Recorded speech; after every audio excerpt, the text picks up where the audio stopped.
तुम्हाला बसायचं तर बसा, पण तहसीलदाराच्या तहसीलच्या बाहेर बसा म्हटलं. मी बाहेर बसल्यानंतर जर काही माझं कमी जास्त झालं तर who will be responsible for that. मी तुमच्या दारात बसला असा अर्ज दिलेला आहे आणि सगळ्या कार्यालयाला दिलेला आहे, कलेक्टरला दिलेला आहे, पोलीस इन्स्पेक्टरला दिलेला आहे, आमदाराला दिलेला आहे, इथे तुमच्या कार्यालयाला दिलेला आहे. मी इथून उठणार नाही. बच्चे का मतलब गुजारा कैसे करते? अब रोजगारी करके करना पड़ता, राशन नहीं मिलता, रोज मॉल का लाना पड़ता, खेती के लिए बॉडी बिल चाहिए तो उसके लिए राशन कार्ड चाहिए बोलते हुए, शेततला बनाना है तो उसके लिए राशन कार्ड चाहिए.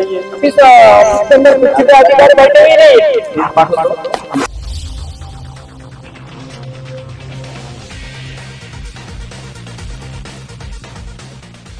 जिनसे है आप बेखबर, दिखाएंगे हम वो खबर. खड़की समाचार अब नए अंदाज में. माधव नरहर पैठणे, वय वर्ष 80 चालू आहे, राहणार हिलालपूर, तालुका वैजापूर. तुमची काय तक्रार आहे, काय प्रॉब्लेम आहे तुमचा? आमच्या गट नंबर 60 हिलालपूर याच्यामध्ये इतर हक्कामध्ये फकीर अहबती हे नाव साधा कुळ म्हणून आहे. तर त्यांनी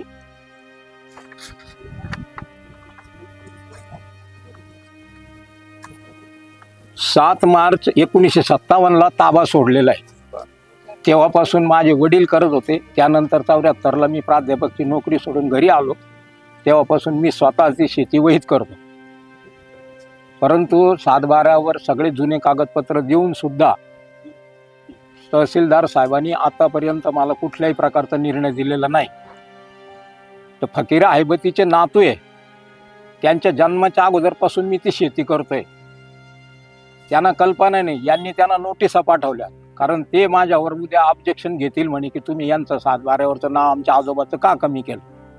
म्हणून त्यांनी काय केलं, त्यांना नोटिसा पाठवल्या. ते उपस्थित राहिले इथं तारखेला, परंतु ते म्हणाले आम्हाला काहीच माहिती नाही कशा करता बोलावलं. म्हणजे त्यांचा कुठल्याही प्रकारचा ऑब्जेक्शनचा अर्ज नसताना यांनी त्यांना जागं केलं. बरं ठीक आहे, जागं करत होत नाही, परंतु त्यांच्याजवळ कुठलाही रेकॉर्ड नाही.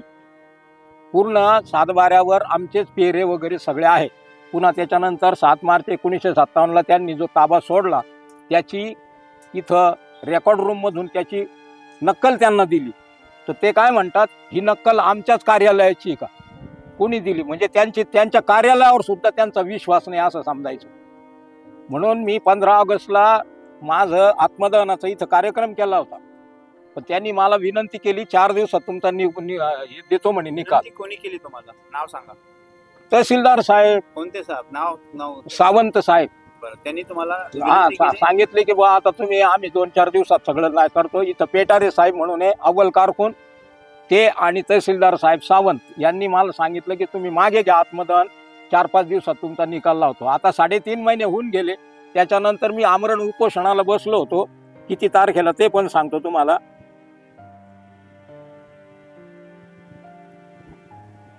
21 ऑक्टोबर सोमवारपासून कार्यालयात उपोषणाला बसलो.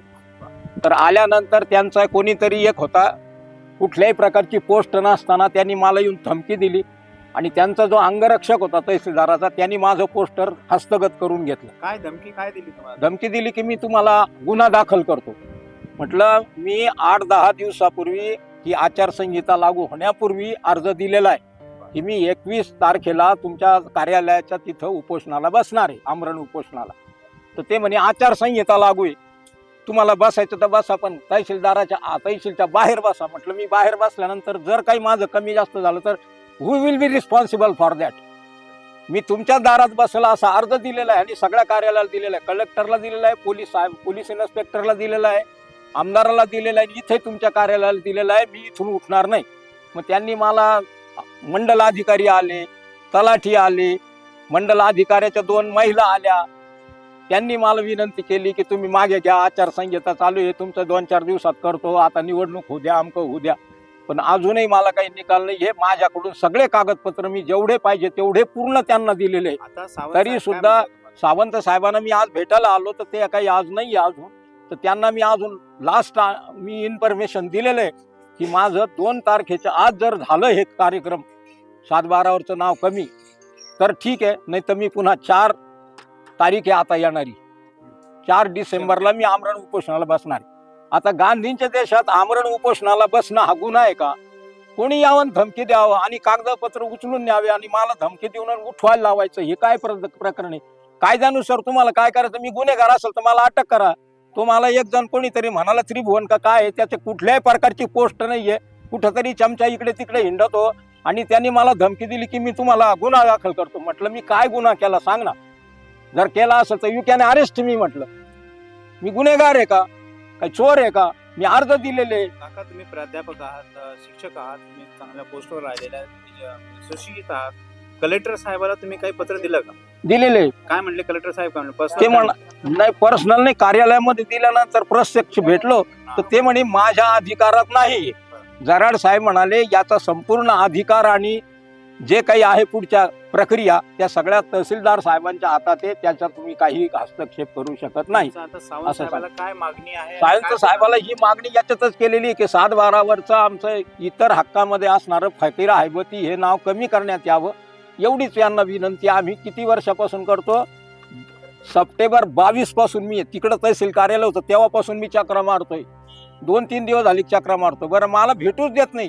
6 वाजेपर्यंत मी इथं उपाशी बसलेलो आहे. 10 वाजेपासून येऊन आता तारखा चालू आहे, आता आमकं चालू आहे. मी भेटायला गेलो की लगेच मला मीटिंग आहे, मला आमचा कार्यक्रम आहे. म्हणजे ही एस्केप फ्रॉम मी. सावंत आपले तहसीलदार आहे असून सुद्धा भेटत नाही असं तुमचं तक्रार आहे? तक्रार नाही, भेटायला मला खूप त्रास घ्यावा लागतो. भेटतात नंतर ते काय ते तुम्हाला? भेटल्यानंतर काहीतरी कारण सांगतात की डिसिग्नेशन कोणाचं आहे. आता मला सांगा 1969 ला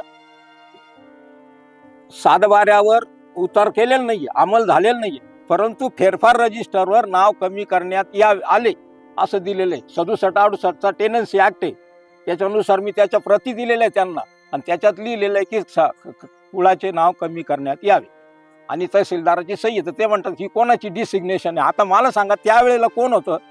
69 ला कोण तहसीलदार होते आम्हाला माहिती का? ते प्रत्येक वेळेला काहीतरी कारण सांगून लंबत होतं. ते म्हणतात आता त्यांच्या आत्याला बोलवायचं, त्यांच्या मुलीला बोलवायचं आणि त्या मुली काही वारल्या आता मग त्यांच्या नातवाला बोलवायचं. त्यांना माहिती नाही लालपूरचं शेत कोणाचं आहे ते. हे होते 80 वर्षाचे वृद्ध काका यांनी जे आपली व्यथा मांडली आहे तहसील कार्यालयाबद्दल. सावंत साहेब जे तहसीलदार आहे यांनी वेळीच या काकाचं प्रकरणाची निपटारा करावी अशी काकाची मागणी आहे. पहले फाइल भरा तो वो बोले उसका एक्सीडेंट हो गया, तो मैंने एक क्या है, फिर वो ऑनलाइन मैंने वो किया, फिर दूसरी ऑलरेडी किया, तो हर रोज चक्कर मार रहा, कोई ड्यूटी भी नहीं यहाँ पे. ड्यूटी पे आए तो बोलते खाना खाने गए, बाहर गए. 4 महीने से चक्कर मार रहा था. तो 4 महीने में आपको कुछ भी नहीं, या ड्यूटी ऑफिस के अंदर कुछ भी अधिकारी बैठे हुए नहीं. इनको पूछे क्या है तो बोलते वो दूसरे काम के लिए गए. मैं सिटी का प्रॉपर हूँ सर. ये राशन कार्ड है मेरा, राशन कार्ड नए के लिए मैंने फाइल डाला तो मेरा राशन कार्ड के लिए रोक. अभी हमारे पास में ये नहीं है. राशन कार्ड की वजह से क्या रुका तुम्हारा? क्या प्रॉब्लम है तुम्हारा? मेरे को दवा खाने ऑनलाइन का प्रॉब्लम है? क्या प्रॉब्लम बताओ? मेरा दवा खाने का प्रॉब्लम है. मेरे को उसकी वजह से कुछ आगे के काम है वो नहीं हो रहे. राशन कार्ड नहीं है तो राशन कार्ड के लिए मैं उनको बोल रहा कि मेरा राशन कार्ड बना के दो. राशन कार्ड बनाने के लिए उनके ऑफिस में कोई बैठे हुए नहीं. ये वरिष्ठ के पास आपने कंप्लेंट कभी की है क्या? कंप्लेंट नहीं की सर. हम लोग बोले कि चलो इलेक्शन चालू हो रहा है, काम चल रहा था तो अभी मैं 4 दिन से और चक्रा मार रहा हूँ. फोन किया बाहर गए उनके हिसाब से बाहर जा रही है. ठीक है, ये गरीब लोग, मैं सिटी का हूँ, मेरे को ये प्रॉब्लम आ रहा है. इधर गरीब लोग खेड़े पाड़े के आगे इनको कितना प्रॉब्लम आता होगा. तो मैं सिटी का, तो मेरे को ये प्रॉब्लम है. तो कैंसर के सामने जहां हर पल महत्वपूर्ण होता है, वहां एक ऐसी जगह है जो सहानुभूति, समर्थन और संवेदना प्रदान करती है.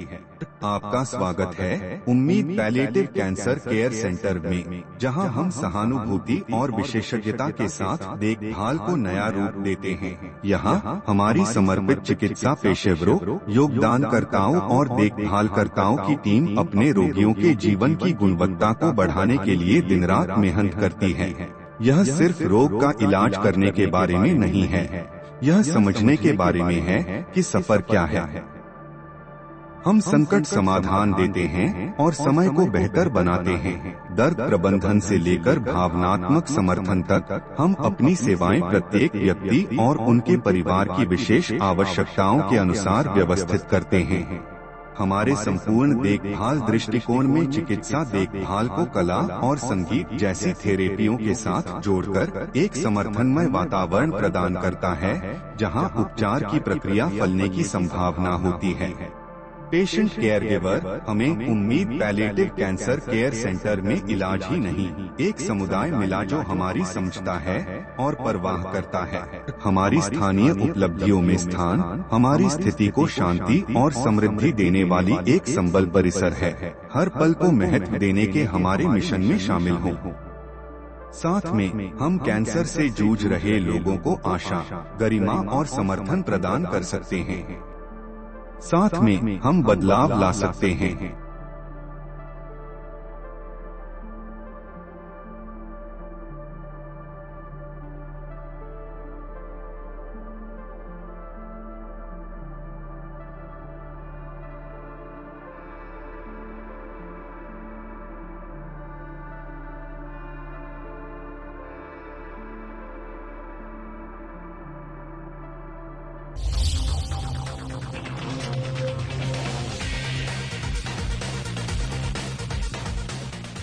जिनसे है आप बेखबर, दिखाएंगे हम वो खबर। खड़ की समाचार अब नए अंदाज में।